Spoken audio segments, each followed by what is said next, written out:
G'day guys, it's Ben and Simon. Welcome to another episode of the Pumped on Property Show. Good to see you, man. Yeah, you too, brother. How's it going this morning? Yeah, good. Feeling super in flow. Yeah, nice, dude. I love it. It seems as though you've just been doing all the right things recently, eh? Yeah, it's funny how much everything turns when the things that you focus on start turning, if you know what I mean. It's like, yeah. I've been doing the morning meditation, the morning workout, the morning jump in the pool, bit of bone broth, like a good juice, and it's like, no matter how I'm feeling, I've been showing up for it. And it's like doing the activity is what creates the change, not hoping that the activity will make the change on the day. Yeah, exactly, Crazy. dude. I love that so much, man. That's so nice. But yeah, really excited about talking about today's video. I've just gone through a lot of these things myself after finishing the accumulation phase, and it has just been a weight lifted off my shoulders, which is so nice. So hopefully it can help that with a lot of other investors out there as well. For sure. Like what we've done today is condense some of the little hacks and automations and tips and tricks that Simon and I use on our own portfolios. Yeah. So you guys can hopefully like make property management a bit easier, make insurance a little bit easier, a bit cheaper hopefully, make the banking side of the way that you're set up the best that can be to save you money, and you know, work with your accountant to not just get the best possible returns with them, but to simplify their job so you can talk strategy, not just, Exactly. you know, numbers. Yeah, and like just a little disclaimer, guys, you know, we're not insurance brokers, accountants, financial advisors. This is just some of the stuff that we personally do for our portfolios that some of our clients do based off the feedback from our advisors.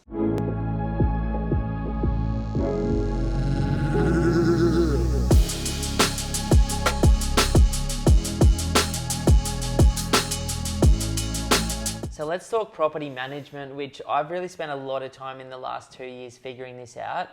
The main reason was I was so sick of hearing from my property manager with negative stuff. It's like, Honestly. you need to pay this out, you need to pay that out, Ben, you haven't paid this bill. And I'm just like, fuck, like what can I do to reduce the number of calls I'm getting each month from this? And it was never a nice call. I know, I like just, you know, probably get a fair few emails and everything like that still from the property manager, but it is nice to just automate this stuff. Take it out of your mind. And that's what this is for. Like, you know, it doesn't need to be a stressful journey. You don't need to bottle all of this stuff up in your own head. Like, there's a reason that you have a property manager. There's a reason that you're paying your property manager, and it's to make it a little bit easier to hold these properties. For sure. So talking about the first thing that most first, second, third time investors, I've definitely got caught out on this one a bunch of times before, is to do with not just the manager, but the approach to finding new tenants. Now, when it's me, my manager gets my properties online 2 weeks before the tenant is due to expire or move out. The reason I do that, even though people can't generally come through the home at that time, is to be proactive, to get inquiry and to hopefully fill it before it expires. The other thing that I do extremely proactively is I normally set my rent in the first week or two that I put it online, you know, while I'm still getting rent from my previous tenant high, like even above market value. But I say to them, if we haven't got good inquiry on that within the first 2 days, drop it by $50.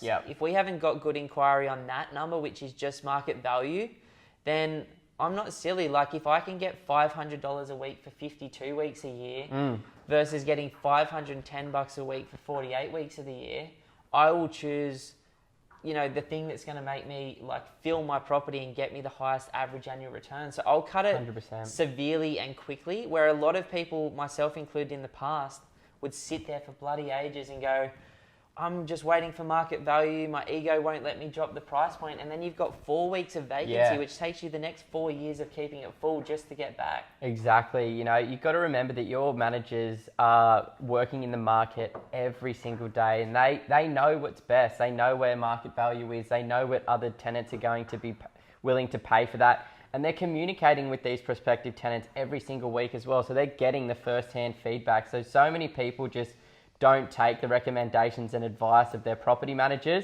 and they try and, you know, dictate and determine what they should be getting. But it's really important to just trust your property manager and ensure that, you know, they know exactly what they're doing. Reduce that vacancy, get the highest quality tenants that you possibly can in there, and don't stress on it. You know, we've got a client, GT, who's a farmer from Adelaide, one of the nicest blokes ever, and we just bought him a beautiful 4 or 5 bedroom home, brick and tile, double story on the beach in Brizzy. Now, I set his expectations that the weekly rent would be about $750 to $800 a week. The property manager was super proactive, got the photos online early.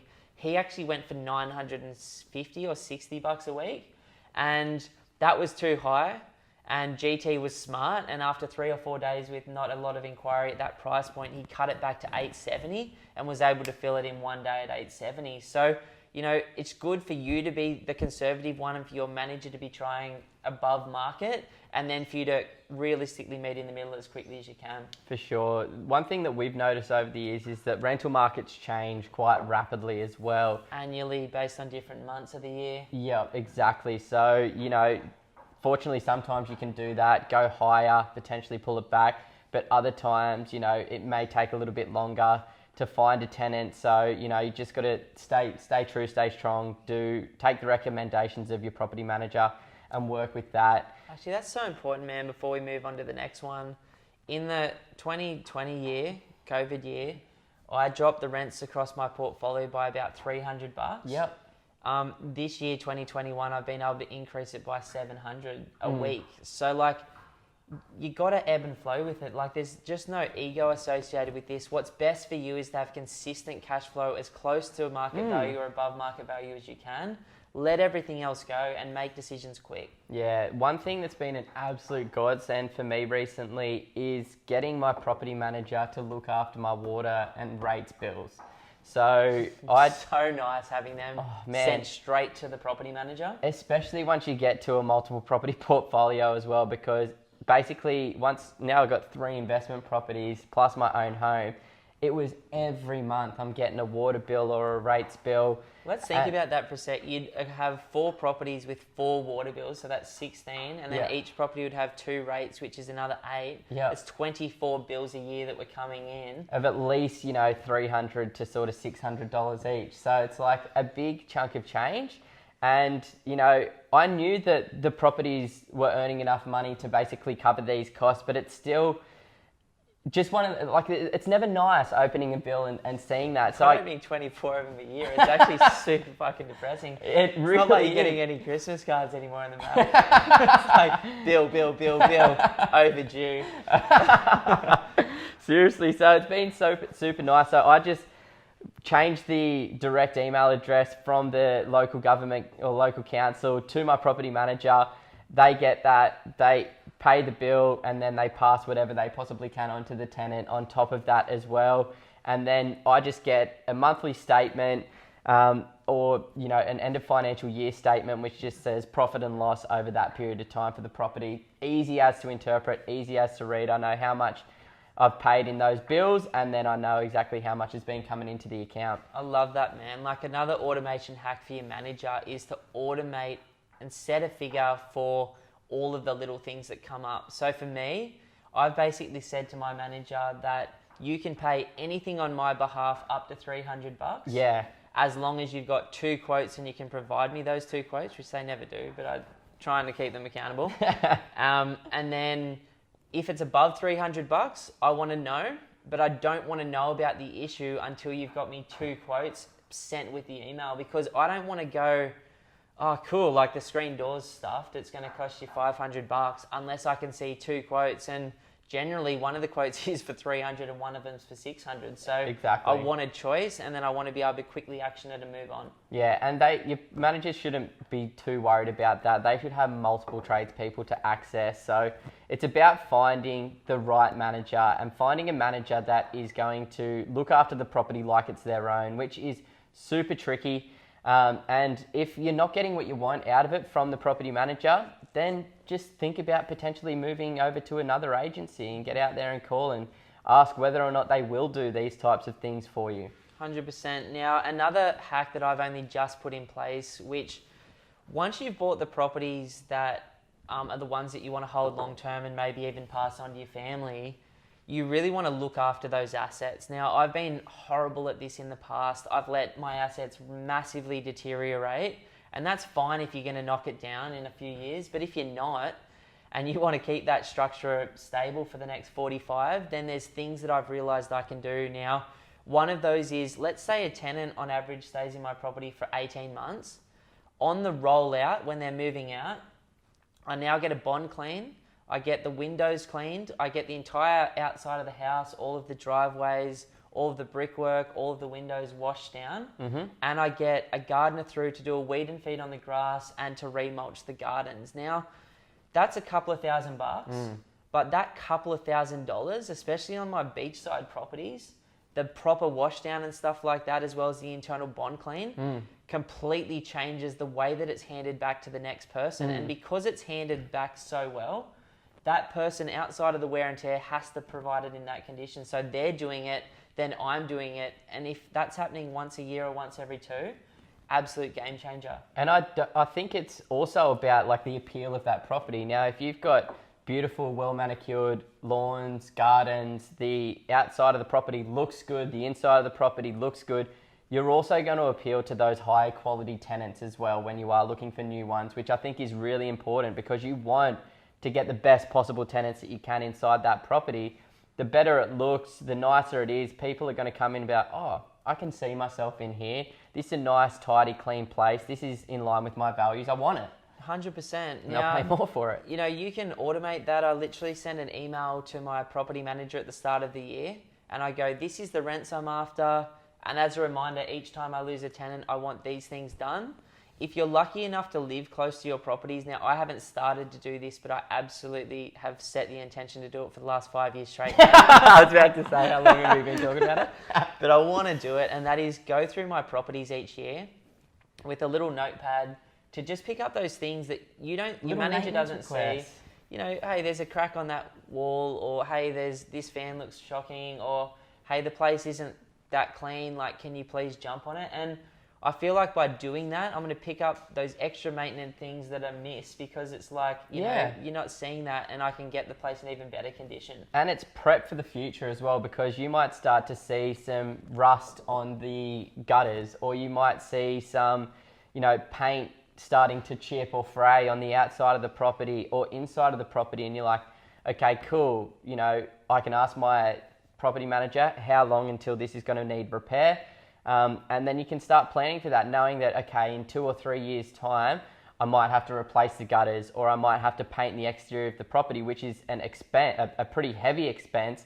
But if you're prepping for that a year, 2, 3 in advance, it just means that you're not going to be all of a sudden having your property manager go, Simon, I've been telling you for 2 fucking years, you need to paint the outside of your property, otherwise it's just going to get worse and worse and worse. You know, it's time to do it. Here's a $10,000 bill. You know what I mean? Like, it's 100%. just planning so that it's out of your head and then into a process. I love it. So the next thing that we wanted to talk about, and like Simon said, we're absolutely not insurance brokers or an insurance company, but is this insurance side of investing. Now, the very first thing and the smartest thing that we've both done recently is found a partner, an insurance broker that we can work with, that can take away some of the pain, because I don't know how to read a product disclosure statement properly. I'm not a solicitor. And so having someone that is like, well, Ben, what are you looking for? This is what I'm looking for, which is obviously full protection on absolutely everything I can get. Yep. And then them going to the market like a mortgage broker would and getting a whole bunch of different options, and then coming back and going, look, I think here's the best one. But by the way, I also looked at these, and this is why we're not choosing them. Yeah, exactly. You know, that's the easiest probable way to do it. You can also do your own research. You know, you've got Compare the Market. You've got lots of different websites that you can use that are going to look at a bunch of different ones for you.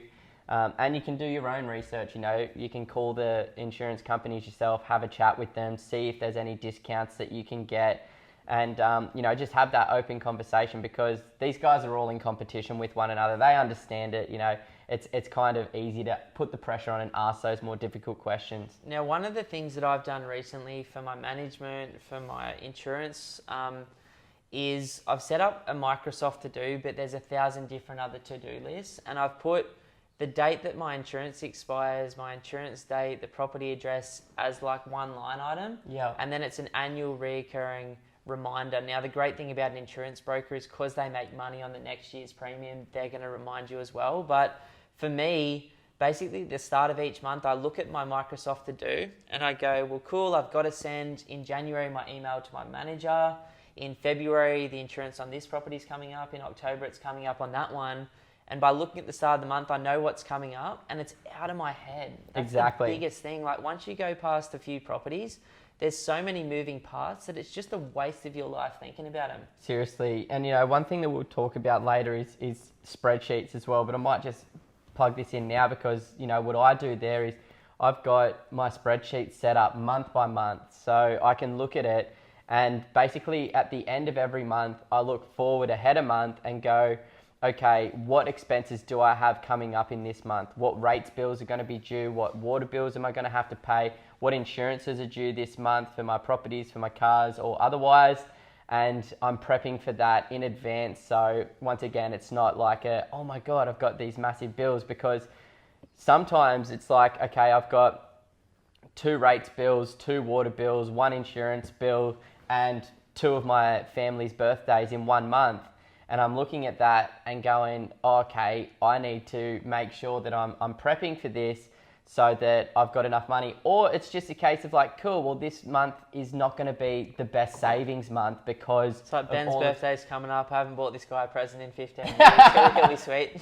Yeah, now that I'm finally earning a little bit of money, I can actually buy presents, hopefully. No, you nailed it with Guess Who with Summer, my eldest the other day. Are they loving it? Playing it like 2 mornings a week. Oh, good. I'm glad. It's so hard. I'm such a shit gift giver, eh? I'm the worst, man. If I didn't have Lisa, I would be like, no one would be getting nothing from me. Tay's the best, honestly. She's such a thoughtful gift giver and she preps so far in advance, which I'm so glad that I've got her to do that sort of stuff. But I just I've done a lot of research on love languages and things like that, and like I don't know, I guess because we've had such a good upbringing and like our parents were always able to buy us gifts and take us on holidays and things like that. It's not like the highest on my priority list where like quality time is, because Dad was working so much, working full time. I was like, oh well, when I get time to spend with him, like it's really important. But then I look at my dad and his love language is gift giving because he grew up in a poor family, and it was like, oh well, he never really got gifts, or when he did, it was such a special occurrence. We should get him a sweet gift, man. We've been so bad. Like our sisters fully organise all of Dad's presents from us. It's just like, oh yeah, they've got like a 1,000 email chain, and we're just like, how much do we need to transfer? Talk to Lisa. Yeah, exactly. No, that's cool, man. Like I like that. Like your spreadsheet's incredible. Yeah. I also use a spreadsheet, but in a slightly different way, and that is more of a January to December tracker. All of the income I get from my properties goes in there. I just do that at the end of the year once I get my statement from my manager because I'm a bit lazy. But then all of my expenses on a monthly basis, which I do put into the spreadsheet, go in on a monthly basis. Yeah. And then at the end of the year, instead of having all these receipts for my accountant, and I waste 2 hours out of the 3 hours that I'm paying them for on punching in numbers, together. I'm spending 3 hours on strategy. Like, what are the rules around this? What are the rules around that? Do you think my tax depreciation report's strong enough? Like, is there anything I can be doing to improve my position from a tax perspective with you guys based on what you guys know? Like, asking the right questions. And because I'm prepared, it's much easier for them to do strategic work just rather than day-to-day work. For sure. And so many people forget about that. It's like you want to get the most out of these times, with your mortgage broker, with your property manager, with your insurance broker, with your accountant, planning, prepping, because financial freedom isn't going to come easy. It's going to be such a long journey. It's going to take so much time, and it's going to take implementing all of these property investing hacks and tips and tricks, because the easier that you make it for yourself and the more automated, the more that you I guess outsource all of this stuff, the easier it's going to make that journey. You're going to actually be able to project how long is it going to take for me to get there based on this income, based on these expenses, and it makes it a little bit easier to plan for the future. For sure. So in terms of the other little tips for when you're talking to your insurance broker, just say, look, I'm looking for the best possible coverage. What does that look like for me? Whether it's a house, a duplex, a development, a granny flat, whatever, make sure it's full coverage. You can talk to them about that. But then it's also like, how can I get my premium down? Like, you know, you go to Bali and you can negotiate with everyone. Australia's the same. Like, you can walk into the good guys and negotiate. You can negotiate with insurance companies as well, I've found out. So, you know, how can I get my premium down? What are the hacks? Like, what if I pay up front for a year? What if I set my, you know, excess a little bit higher? Yeah. You know, all of these things help to save me and Simon almost 40% on our insurance policies per week, which a year, which across multiple properties is thousands of bucks a year just on that one line item. Yep. And that just means more savings, more cash flow sooner that you're going to own these properties outright. Completely. The next is banking. You know, mortgage brokers are probably my best friend.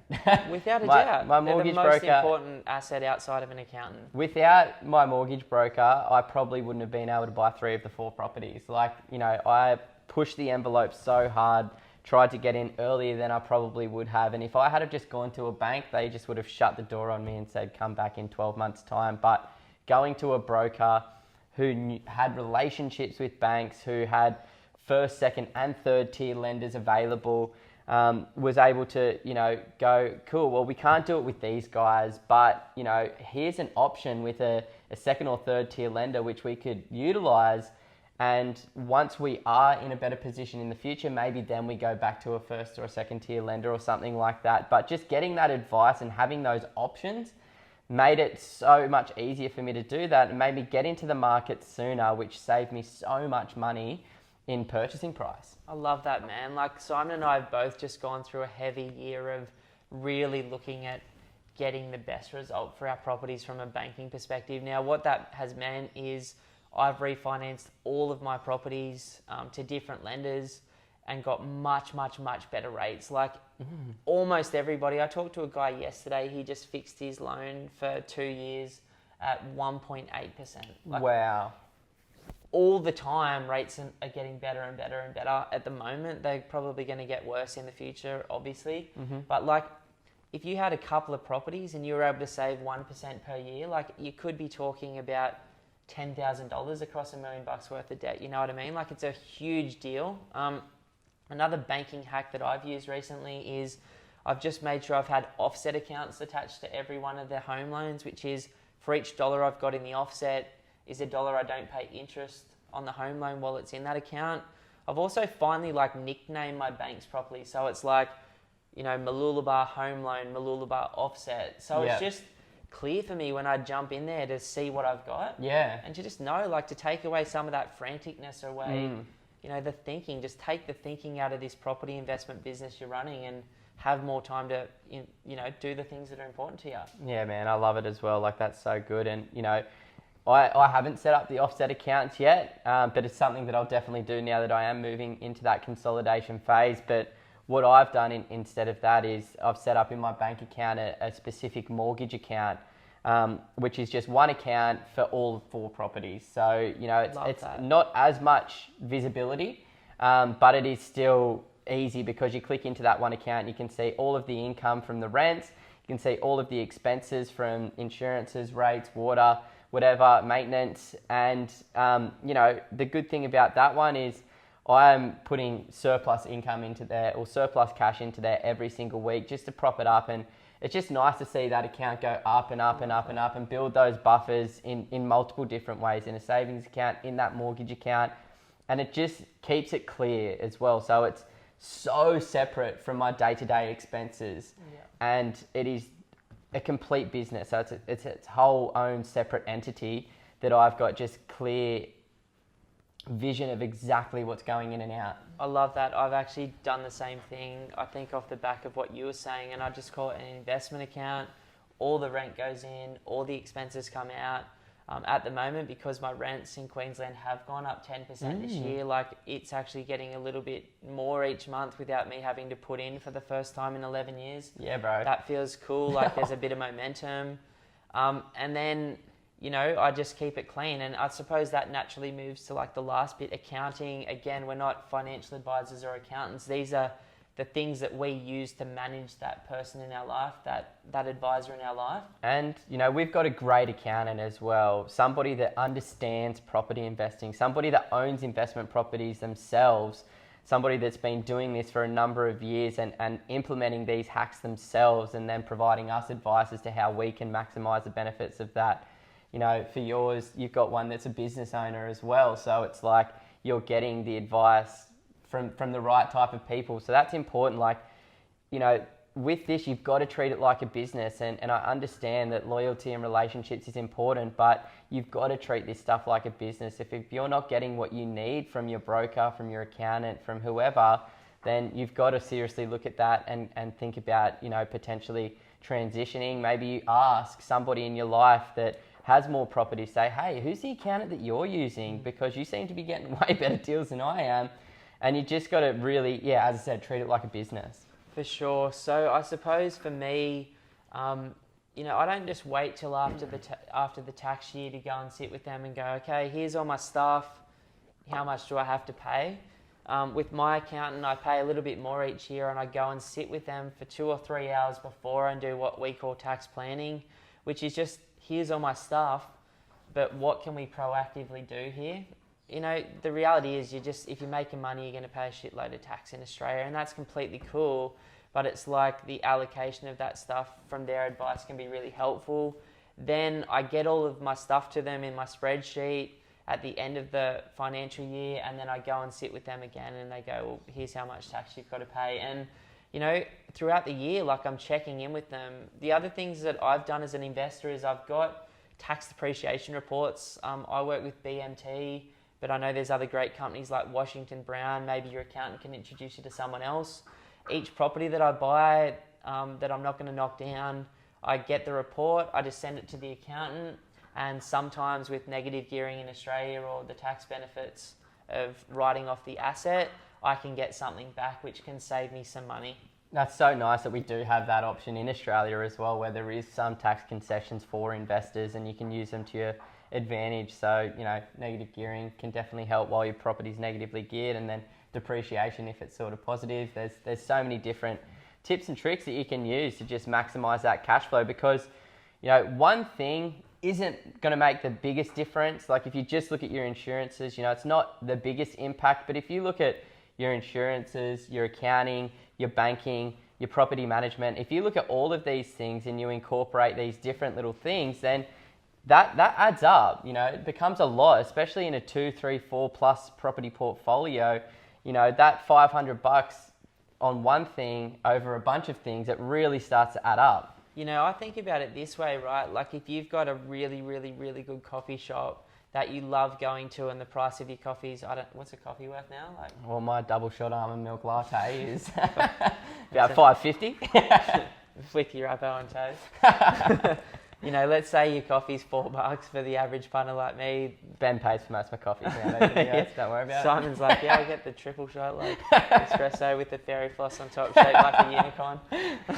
I don't really like like the that Monopoly cup. man standing on top. No, don't worry. I won't bring my own cup in. I'll get like whatever your most expensive. One that I can but like, I'll take the machine. if it's $4, right, and then all of a sudden you go in and the next day it's like $4.55. Like, I know people get the absolute shits with that. Yeah. It's 50 cents a day that you're complaining about over a year, and then the same person is paying $300 a week more for their interest-only part of their home loan because they haven't gone from a 4% interest rate to a 2.5% interest rate at the moment. It blows my mind. It's mind-boggling, eh? Like, I just, like, some people's line is so movable, and like where I'll they focus justify on this one line thing, and yeah, forget that. It's like, oh, I'm not going to spend an extra 4 cents on petrol at this petrol station, which like saves you what, like all of $2 over filling up your whole entire tank, but then you won't look at these types of things. It's like, just, you know, find that little stingy part of yourself and incorporate it here, because it's so beneficial and it's nice. It's like,